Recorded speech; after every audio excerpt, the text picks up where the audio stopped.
Good morning, beautiful people. Good morning, Brother John Wells. How you doing, sir? Megs, we haven't talked in a while, Megs. We got to talk. You know we supposed to do a part 2 to that talk. You need to put the link in this chat, Meg, so everybody can watch what I had to say on your podcast. Thank you so much. Thank you so much.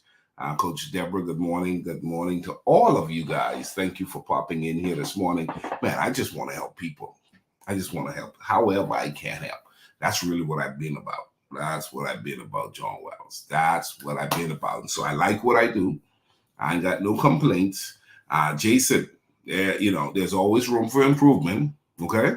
So a platform like this, when we talk about I'm an effective living ambassador because I believe in representing the King of Kings and the Lord of Lords to the fullest in the earth. In all aspects, Jamal, in all aspects. Jamal, if I was home in the Bahamas, I would be working out with your crew. I see your crew, Jamal. I see y'all. Please note that I would be a part of the crew, and I'd probably have my 6-pack by now. Okay? I'd probably have my 6-pack by now. But listen, Megs put a link in the chat, guys, and at some point, sometime today, go ahead and listen, share it. It really is loaded with good nuggets and principles to think about. And so her and I, we talked about having a part 2. So, man, I see Jamal is doing his workout thing. Jamal, you got to let us do a conversation one of these times on this platform. I think you will make a great guest for us to talk about, your discipline, your drive. Man, Jamal, we got to talk about even how you got connected to effective living. But listen, guys, Jason Basin is in Canada, and Jason and I are going to sign up to do a half marathon. He's in Canada. I'm in the Dallas-Fort Worth area, and he's going to train for his half marathon. I'm going to train for my half marathon, and together we're going to keep getting better with age. Come on. Who else want to join us? If you're in the Dallas-Fort Worth area and you are interested in doing a half marathon, please let me know. It's not a lot. We can do it, guys. As a matter of fact, I did about 4. I did 4 half marathons before. But, Jason is a karate dude. He ain't no running dude, okay? That's my brother right there. So, he could do karate, but I probably, when it comes to running, I got the medals based, and you got the belts. I got the medals, just so you know. Good morning, Vito. Good morning. I noticed I had a missed call from Vito Patrick this morning. Sir, we got to talk today. I will reach out to you guys. Listen, today we're talking about something that everybody should be leaning towards, okay? Everybody should be leaning towards embracing wisdom when it comes to critical lessons from your past. Critical lessons from your past. You need to look at where you've been. You need to look at what you've experienced, and you've got to ask yourself, what's the lesson? What's the lesson? What did I learn? What did I learn from my past? Now, here's the deal. We all have a past. The question is, did we learn from it?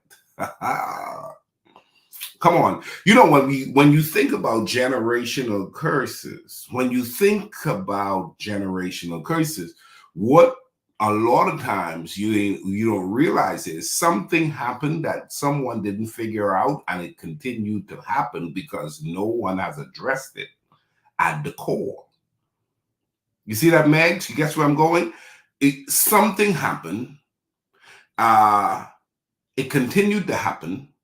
Time went by, and we never looked at why it happened. When I was on the radio show yesterday there in the Bahamas, I talked about the fact that, Coach Deborah, it's a lot of people think about what they're upset about in regards to people. Very few people, Vito, Coach Deborah, get upset with themselves as to why is this continuing to happen from my side? Why am I tolerating this? Why am I attracting this? You know what I mean? people always take advantage of me. Well, why am I attracting the kind of people who take advantage? All people don't take advantage, but why am I attracting people who take advantage?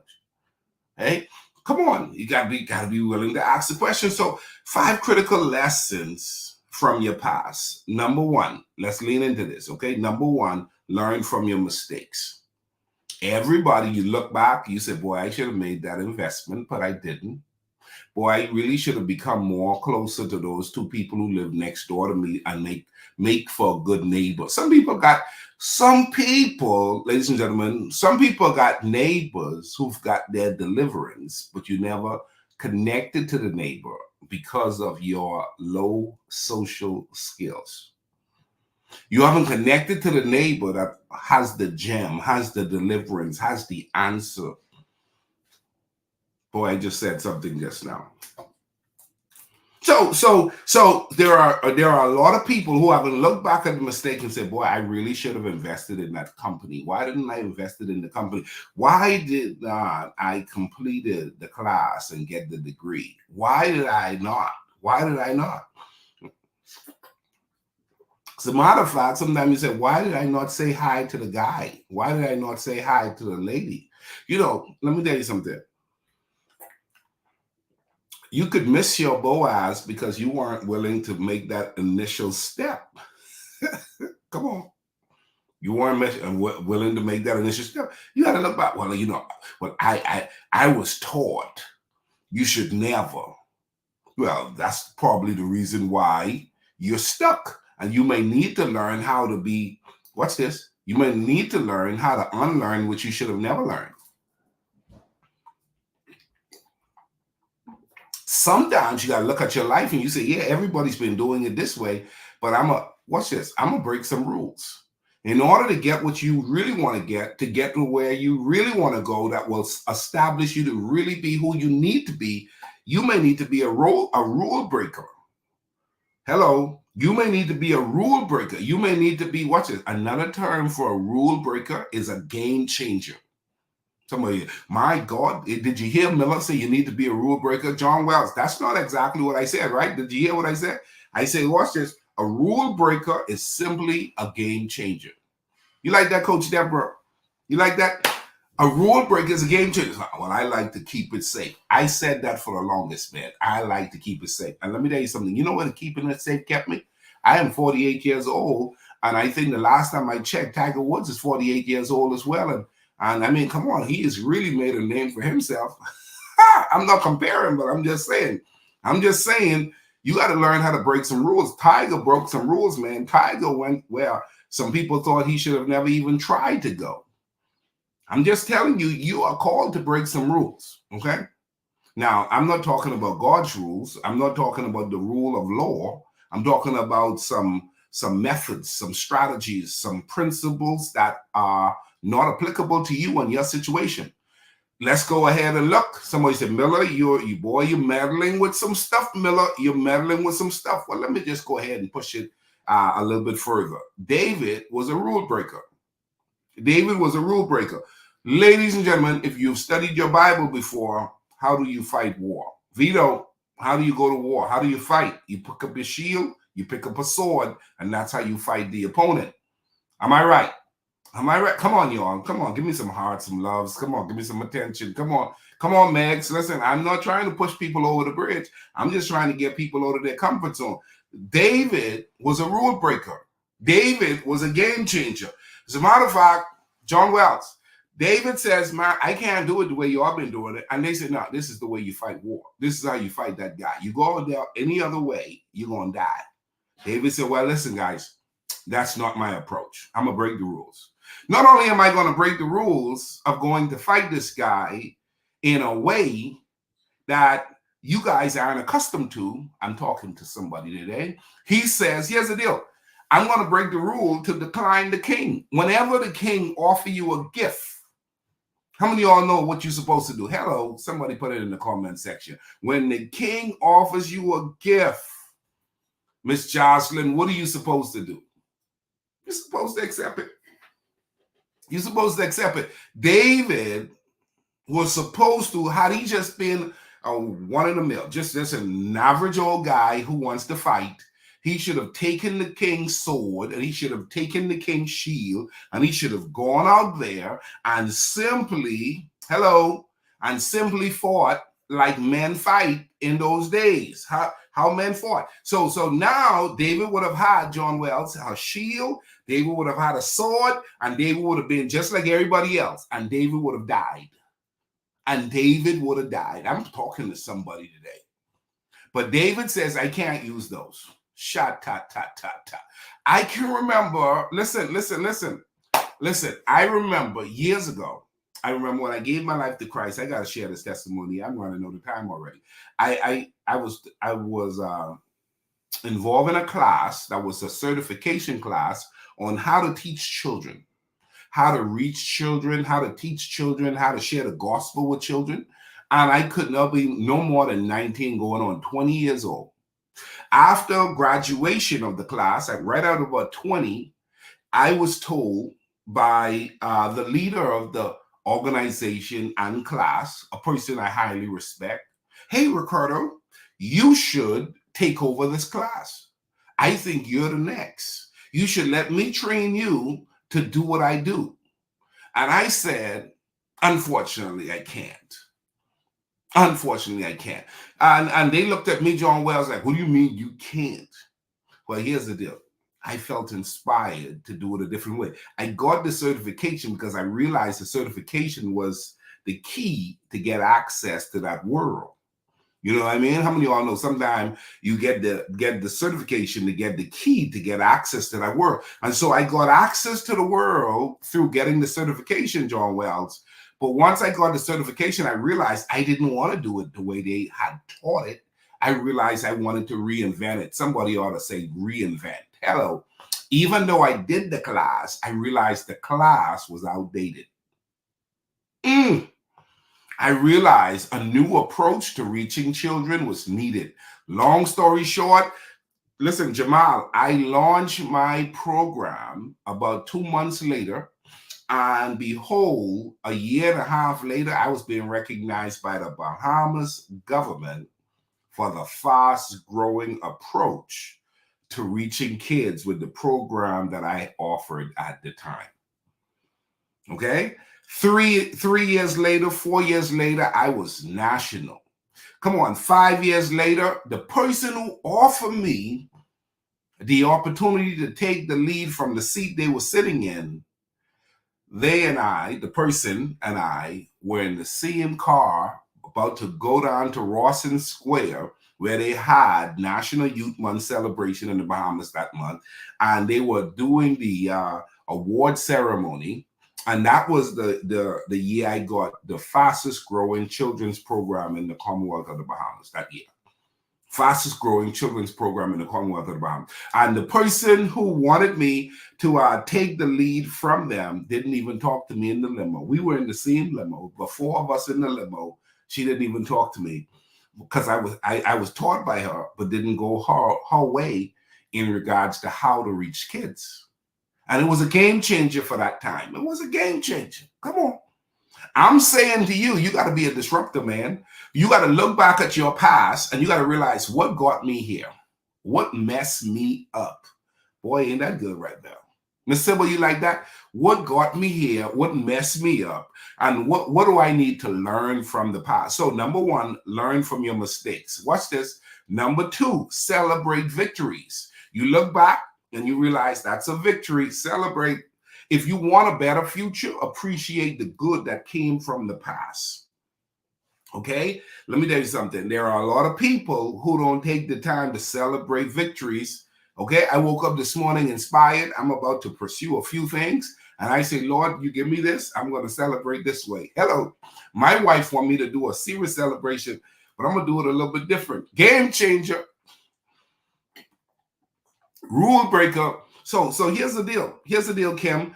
Every now and again, you got to look back at your past and you got to identify the mistakes that was made. And you got to ask yourself, did I learn from this? And number 2, what are the victories? Celebrating victories, acknowledge past successes and achievement, drawing strength and confidence from How many of you have been around long enough that have heard me say things like, boy, listen, I survived elementary school, I survived middle school, I survived high school, I survived Soldier Road. Hello, somebody. I survived a bad breakup, I survived this, I survived that, I survived. And when you look back, you start shouting, hey, I'm a survivor. Mm, mm, mm, mm, mm. Come on, who could say that with me? I'm a survivor. Mm, mm, mm, mm, mm, mm. You got to learn how to shout. You got to learn how to appreciate the fact that you surpassed and overcame some things that other people didn't overcome. Did you hear me just now? You've got to get to the point where you listen, I'm a survivor. I need everybody to say that with me this morning. Get that in your spirit. I'm a survivor. Okay. And I've looked back over my life and there are some, man, listen, I survived the car wreck. You better learn how to say it. Listen, man, I survived the fire. Hello. I survived that sickness. I survived. Hello. I survived those toxic words, verbal abuse. Hello. I survived verbal abuse. I survived emotional abuse. I survived physical abuse. There are people who all kinds of stuff, John. I'm a survivor. It should have break me, but you know what it did instead? It made me. Hello, it made me. I am better for what I went through because I didn't let what I went through break me. Okay. Next one, number 3, cherish relationships. When it comes to lessons from the past, cherish relationship. I cherish relationship today. Pastor Brother Claire was with me from the beginning. Jamal, when I say Brother Claire was with me, Pastor Claire, that is, Pastor Brother Claire gave me the quote, life is 10% of what happens to you and 90% of how you respond to it. I got that from Pastor Brother Claire years ago. I couldn't have been but 19 years old. As a matter of fact, I think I was in the class during that time. That was one of them disruptive seasons in my life. Thank you, Pastor Claire. Another person that's in this group that's been there from the beginning, Jason Baston, who is in Canada. Jason and I have been friends when I was writing the first letter for my organization, the kickoff to reaching young people. When I registered, Jason was there. Okay. When I kick off my first events that made me a guy to look at and be talked about and hit the news a few times, Jason Baston was there. Both of those guys are in this same exclusive Facebook group. I love you guys, man. And there are so many others. So I say things like, I'm the collective contribution of a lot of incredible people who have helped me to become who I am today. I'm the collective contribution. Coach Deborah, I'm not self-made. I've been made by many. Did you hear me just now? I'm not self-made. I've been made by many. So I'm grateful. Cherish relationship. Cherish the people who have journeyed along with you, man. Listen, you got to realize there's some people who have been with you through it all. Through it all. Through it all. I've learned to trust in Jesus. I've learned to trust in God through it all. Listen, there are some people who have been with you through it all. As a matter of fact, today, text a few of those people. Go ahead and pick up the phone. Every now and again, I try to do that. I've been trying to learn how to just send the messages out to let people know how much I love and appreciate them. Okay. Next one, guys, embrace change. When we talk about number 4, when we talk about critical lessons from the past, Kim, you have to embrace change. Some things has to change in order for you to get to where you needed to go. Some things has to change. David, the change could be for David. I love the David story, right? Can you all tell? David, the change could be, I always listen to my older brother. As a matter of fact, whenever my brothers said whatever they had to say, I listened.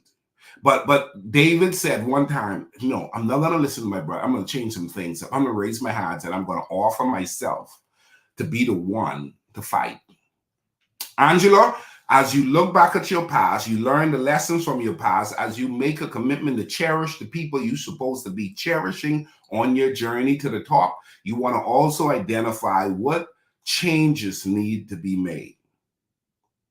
If you pay attention to your life close enough, you'll realize the way you're spending your money, you're hurting yourself. The way you're doing business, you're hurting yourself. The way you're letting people walk all over you, you're hurting yourself. The way you don't talk for yourself, you're hurting yourself. The way you talk too much, hello, you could talk too much and be hurting yourself, right? The way you think, you could be hurting yourself. And so you gotta be able to make some adjustments and start saying there are some changes that needs to be. Well, how come you don't shop like you used to shop? Some changes needed to be made. How come you don't eat the way you used to eat? Some changes needed to be made. How come you don't hang with who you used to hang with? Some changes needed to be made. How come you don't post on social media like you used to post? Some changes needed to be made. How come you don't speak where you used to speak? How come you don't sell the way you used to sell? Hello, how come you don't dress the way you used to dress? How come you don't talk the way you used to talk? Because you realize when you do a proper assessment, personal assessment, everybody should do an evaluation and assessment of themselves. And when you look at yourself, you start figuring out, I got to change some things. Last but not least, guys, number 5, seek wisdom. Seek wisdom. I was telling a group of students on Sunday, I said, pray for wisdom like Solomon did. I said, wisdom will get you everything. Shat-tat-tat. I said, pray for wisdom. I taught a group of children on Sunday, and I said, wisdom will get you everything. Seek wisdom. You don't want to be stuck on stupid. You don't want to be making the same old mistakes. Hello. Ain't that the truth? It is possible to make the same old mistake every year. Same time, every year, you're making the same mistake.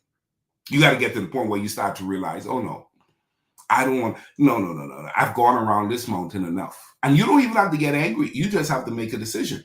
This is just a very clear-minded decision. I looked at the situation. I don't like how the situation is going. I got to make some adjustment.